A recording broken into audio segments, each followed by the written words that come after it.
Alright, hello everybody, my name is Sashi Elogio, and in this video we'll be going over how I tackle most of my cataracts using a primary horizontal chop technique. We'll also be going over some machine settings as well.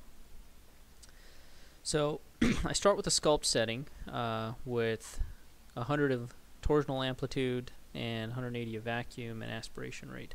It's important to note that I have linear control on all of these settings. So what I essentially do after the hydrodissection and hydrodelineation step is done is sculpt out a epinuclear bowl right in the center. I kind of use the capsular rhexis as a guide here, and this step's important because it gives us kind of working space so that we can actually safely pass our chopper kind of underneath the capsular rhexis edge.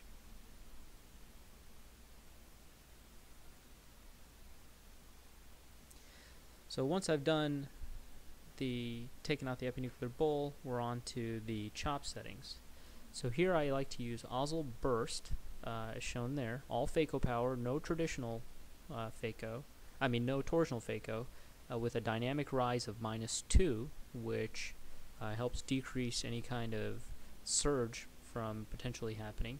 And I make sure that my IP, or intelligent phaco, is off. I have 400 of vacuum as well as 40 of aspiration rate.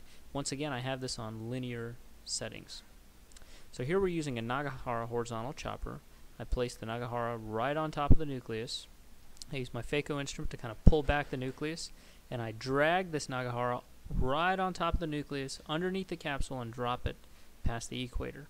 Once I've done that, I'm applying phaco bursts here to bore into the nucleus, and then I essentially bring both instruments together and then separate as I did.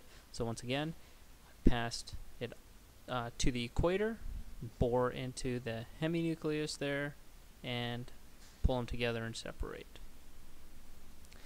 So next we're going to go over my quad settings. I like to use Osel pulse here. I like to use 24 pulses per second, as you can see there. And once again, I've got 400 vacuum and 45 of aspiration. Again, these are on linear control because I like to feather the foot pedal and use only as much as I need.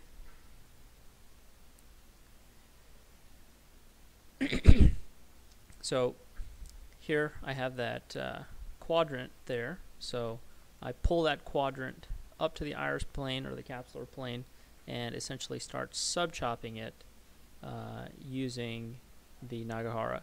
And sub-chopping these pieces is important because, one, it basically makes it much easier to emulsify them, and also greatly decreases your CDEs, which is an important factor to have good visual outcomes. Now another thing is, if you've done a good hydrodelineation step, you've got an epinuclear bowl sitting there to kind of give you some added level of protection from capsular damage. And this is what really kind of allows you to stay at that capsular and iris plane to help phaco-emulsify. What I've noticed is when you first start, you'll often phaco way up into the anterior chamber and put lots of energy into the endothelium, as well as have pieces banging up against the endothelium, which will often cause, lots of corneal edema right after surgery. So once again, I'm just doing sub-chops to help decrease the size of those nuclear chunks.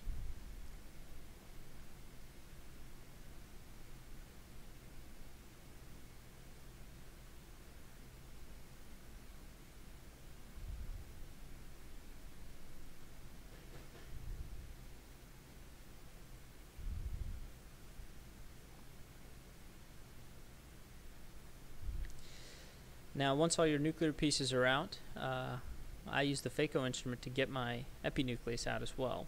And so these are my epinuclear settings, which once again go back to just Osel continuous, just torsional amplitude, decrease the vacuum, and also decrease the aspiration rate. Once again, you're on linear control.